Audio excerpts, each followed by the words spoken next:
Very good evening, learners. Welcome to another session of Financial Management. I, Dr. Neha Seth, working in the capacity of Associate Professor with School of Management Studies, Indira Gandhi National Open University. And the topic of today's discussion will be time value of money. So before starting this topic, I would like to ask a small question.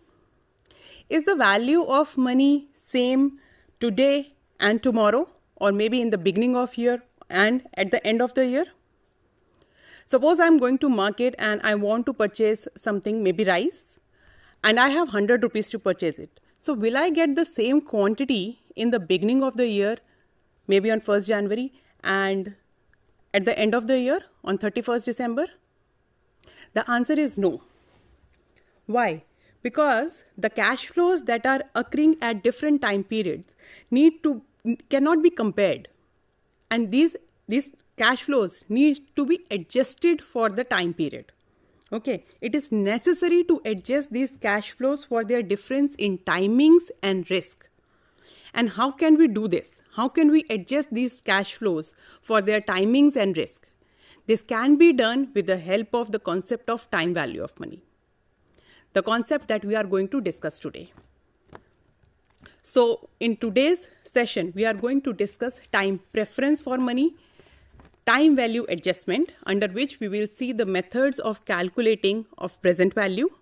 We will also see methods for calculating future value, and we will see the use of present value techniques, or I may call it discounting techniques, in financial decisions, how these techniques can be used for taking financial decisions.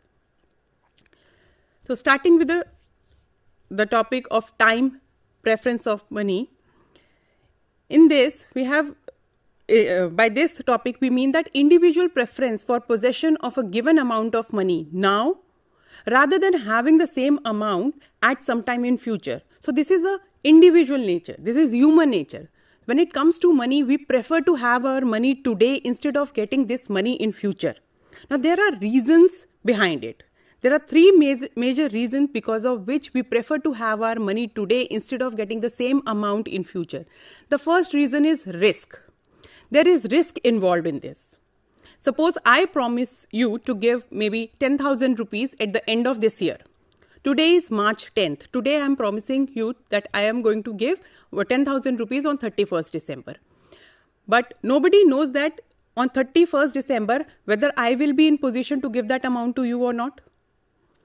Okay, so this is a kind of risk which is involved with it. We don't know the future, what future have there. Okay, so because of this risk, this is a human tendency. You will ask me that instead of giving the amount in future, it is better to give this amount today. Okay, just to avoid that risk, avoid that future uncertainty. Then the second reason is preference of consumption. It may be possible that you want to use that money today. You need that money today, maybe because you want to consume, maybe you want to buy something which you need today. So in future, you don't know what will be your situation, how your needs are going to change in future. Maybe 10,000 rupees that you need today may be irrelevant for you tomorrow. So you want this money to be consumed today. That is why you prefer this money today. So that is another reason why individuals prefer to have this money today. And the third one is investment opportunities. So if I am in a situation to give you 10,000 rupees today and you are getting this 10,000 rupees today, you may look for investment opportunities. You may find some opportunity where you can invest this money and you can earn more money out of this 10,000 rupees that you are getting today. But 10,000 will remain 10,000 at the end of the year. In fact, the value of this money will fall. And how this 10,000 rupees, which are looking as 10,000 today and on 31st December, which are looking similar, but the value is actually falling with the passage of time. How this balance has to be made? This is done with the help of time value of money. We need to do certain adjustments for time value of money, and this is called time value adjustment. Now, there are two methods for adjusting cash flows for time value of money. One is compounding and another one is discounting. Compounding. It is a process of calculating future value of cash flows by applying the concept of compound interest. You might remember that we have studied about interest, simple interest and compound interest during our school days. Yes, the same concept of compound interest is applicable while doing this or using this technique of compounding and calculating the future value of cash flow. Another one is discounting technique. So discounting is the process of calculating present value of cash flows by applying discount rates. This may be a new concept to many of you, but we will try and learn this concept in today's session. Starting with the calculation of future value for single cash flow. When there is only one cash flow given to us, that means only one time the money is coming in and we need to calculate the future value of that amount. Then what we need to do? Okay, so compound interest, we all remember, this is called interest on principal and interest on interest that we are getting. And combination of these two types of interest forms compound interest. So if we want to present this in general form, we all remember that we have studied this concept in mathematics probably in class 6th or 7th. But when it comes to financial management, the concept is same, but the presentation may differ. Okay, so here we can present the same formula that we used to use for calculating compound interest in the form of formula which is available on your screen.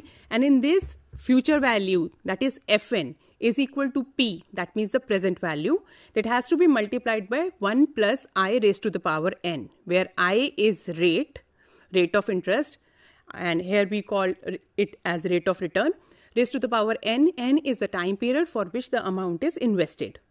Okay, and the same thing can be also written as Fn, future value, is equal to present value multiplied by CVF. CVF is compound value factor.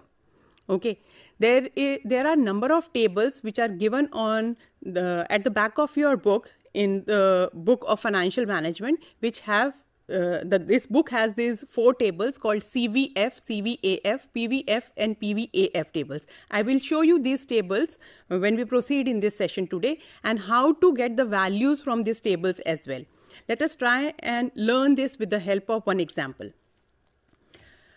So if an investor deposits 10 lakh rupees at the rate of 8% for 5 years, we need to calculate the amount he would receive at the end of this time period. Okay, so here the amount that he is investing is 10 lakh rupees. It is invested at I of 8% and the time period for which the amount is invested is 5 years. Okay, so this may be presented in the form of equation by writing Fn is equal to present value. Here present value is 10 lakh rupees. 1 plus I, here I is 8%, raised to power n is 5 here. This may also be written as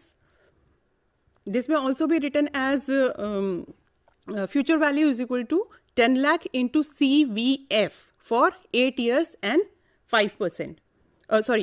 5 years and 8%. Let us see how we can find out this value from the table.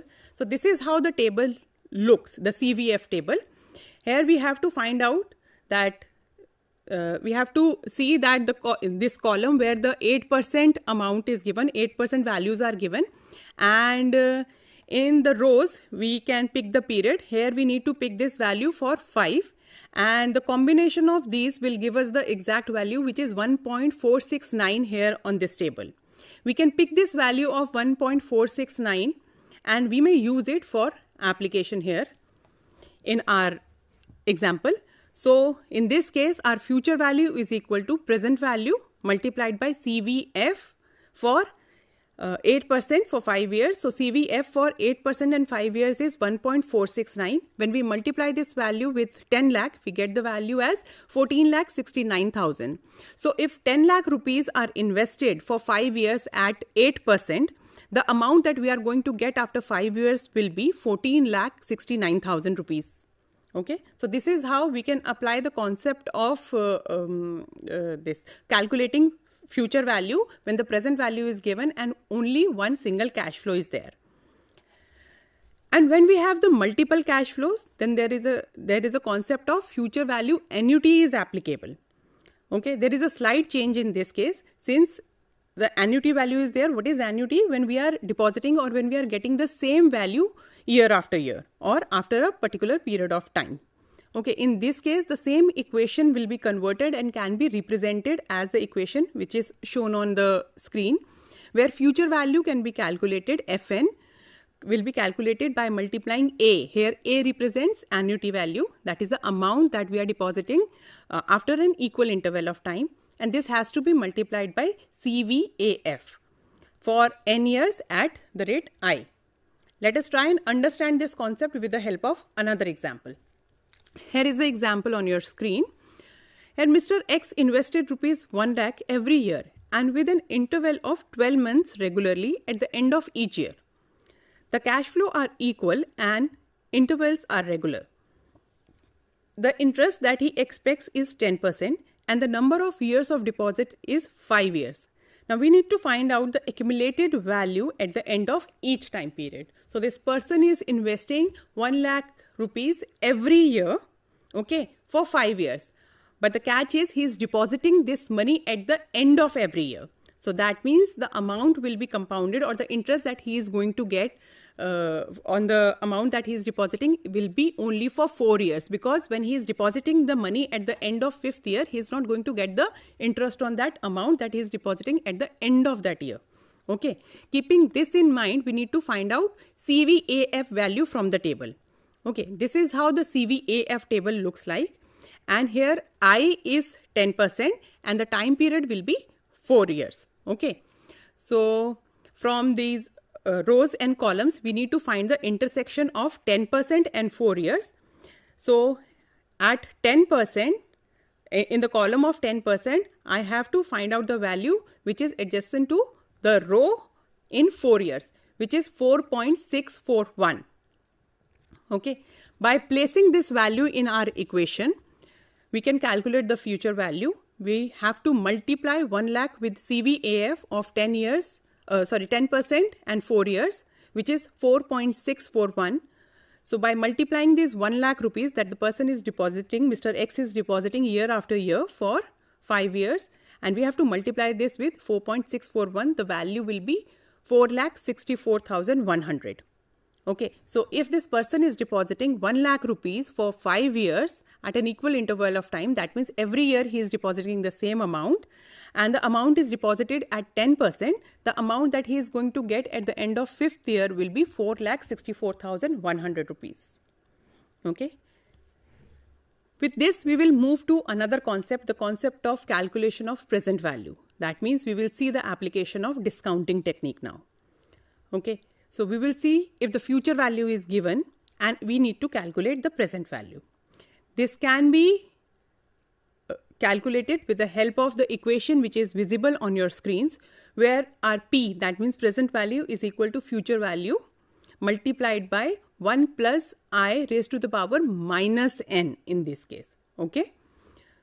So this can be replaced, 1 plus I raised to the power minus n can be replaced by PVF, which is present value factor for n years at I rate. Okay, let us try and understand with the help of one example. Now Mr. X expects to receive rupees 2 lakh at the end of 3 years. What would be the present value if the rate of discount is 10%? Okay, so the future amount is given to us, rupees 2 lakh. The amount was invested for 3 years. And the discount rate at which the amount was invested is 10%. Okay, in this case, again, we have to fetch the PVF value from PVF table for 10% and 3 years. Okay, so here we have 10%. Okay, we will see the value from 10% column for 3 years and the value is 0.751. Okay, we will use this value of PVF 0.751 and we will place this in our equation to find out the present value of rupees 2 lakh. Okay. Now 2 lakh will be multiplied by 0.751. 0.751 is the value that we have already derived from the table. This is the PVF value for 10% and 3 years. Now when I multiply 2 lakh rupees with 0.751, I'll get 1,50,200. So if this person is investing expecting to get 2 lakh rupees at the end of 3 years, which are expected at the rate, which are invested at the rate of 10%, he need to invest 1,50,200 rupees in the beginning of this time period. So this is how we can use the discounting technique as well. Okay, There is one more thing. This was the case where only one single cash flow was there and we have to calculate the present value. Now, what if we have multiple cash flows? That means different amount is coming year after year. Okay, after or maybe at the end of every year or maybe in the beginning of every year. Then how we can use this discounting technique? So in this case, we will see this example. We'll try to understand the concept with the help of this example.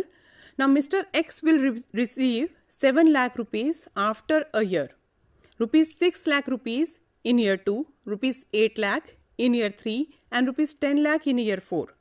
What would be his present value at 8% rate of return? Now you can see from the question that this person is receiving the amount and these amounts are different in different time periods. Like for first year, he is getting 7 lakh rupees. For second year, he is getting 6 lakh rupees. For third year, he is getting 8 lakh rupees. And in fourth year, he is getting 10 lakh rupees. And the amount is invested at the rate of 8%. Now, if these are the future values which are given to us and we need to know that what should be the present value this person needs to invest today so that he will get this cash flow in future. What amounts he need to invest today so that he will get 7 lakh rupees at the end of first year, 6 lakh at the end of second year, 8 lakh at the end of third year and 10 lakh at the end of fourth year when he is investing this amount at the rate of 8%. This can be calculated or the value can be worked upon by doing this kind of calculation. Like in first case, since we have only one cash flow, we have done the calculation only once. Now in this case, since we have different cash flows, 4 cash flows, okay, so we need to do the calculation 4 times. So 7 lakh rupees, which is the first amount, the amount that he is going to get in the first year, 6 lakh, which is the amount he got in second year, 8 lakh, which he is getting in third year and 10 lakh in fourth year. This amount needs to be multiplied with present value factor. Again, we have to get these values from the table and we have to look into the column of 8% for first year, second year, third year and fourth year. So when I referred the table, I found these value in this column.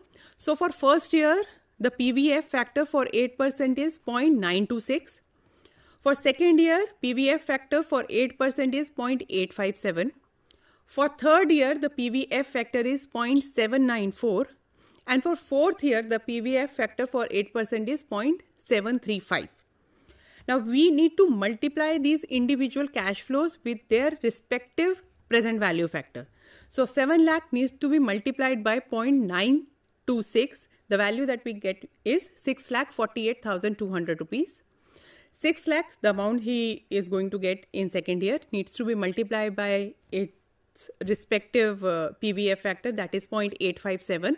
So amount that he will get is 5,14,200 rupees. The amount that he is going to get in third year, that is 8 lakh rupees, needs to be multiplied by its respective PVF value, that is 0.794.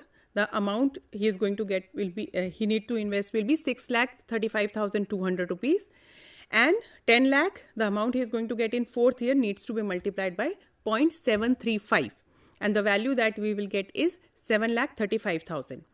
And we need to add this column, the column or the values that we get in this column of present value. By adding these 4 present values, we get this amount 25,32,600 rupees.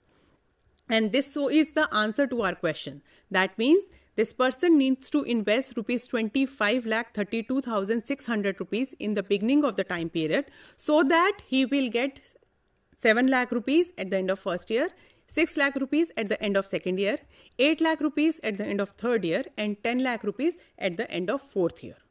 So this is how we can use the concept of discounting when the time when we are getting different cash flows at different point of time. So this is how we can use it. Now, just like we have studied or learned the calculation of future value in case of annuity, similarly, we need to understand the application of discounting technique when there is a case of annuity. Okay, so again, everything will remain same. Only PVF factor will be replaced by PVAF now, present value annuity factor. Again, we have another table for PVAF. We need to catch the value of PVAF from the table and we need to place the value in our equation. Our equation for calculation of present value for annuity is present value can be calculated by multiplying annuity value. That means the same amount that the person is getting year after year. This amount needs to be multiplied by PVAF for n years invested at I%. Let us try and understand this with the help of one example. Now, Mr. X deposits rupees 70,000 annually for 5 years. So, it is clearly mentioned in the question that the amount is deposited annually. 70,000 is deposited annually. So, this clarifies that this is the case of annuity because the same amount is deposited after equal interval of time. He deposits the money at the end of each year. Now, what is the present value of the annuity if the discount rate is 10%? Now, what if the amount is deposited at 10%? What would be the present value? In this case, we need to calculate. Okay, again, we will get the value of PVAF for 5 years at the rate of 10% from the table. So, from 10%, from the column, we will see the value under 10%, and for 5 years, in the row, we will pick the value, and the value is 3.791. Okay, now we will use this value 3.791 in our equation to calculate the present value of 70,000 which is invested for 5 years. So, by placing the value, we will get, we need to multiply this 70,000 with PVAF for 5 years invested at the rate of 10%, that is 3.791. And the value we get is 2,65,730. Okay, so this is the answer. This is the present value when the 70,000 is invested for 5 years at the rate of 10%. So this is all for now for today's session. So today we have covered the basic concept of time value of money. We have seen that there are two methods of adjusting the time period.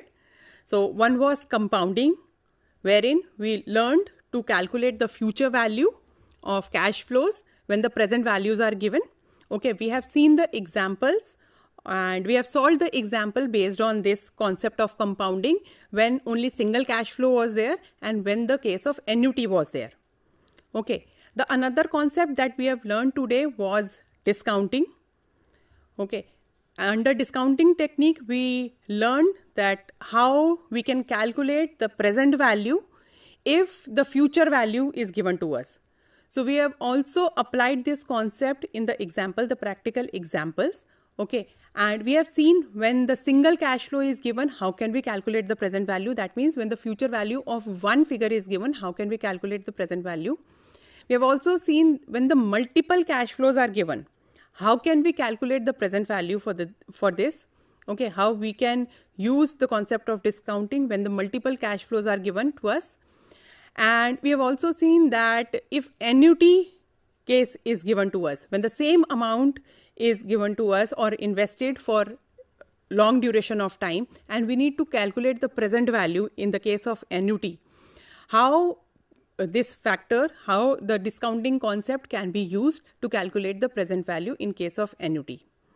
We have also seen that how we can use different tables like CVF table, PVF table, CVAF table and PVAF table for our calculations.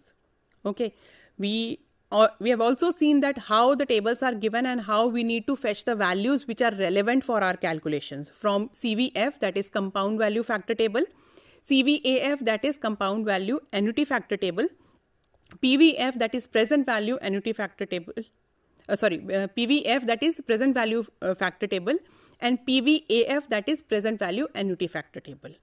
So I hope today's session will be helpful for you all to understand the concept of time value of money. And as we are concluding today's session, I encourage you all to continue exploring these concepts and practice applying these concepts to the real world scenario. See you again in the next session very soon. Till then, thank you and happy learning.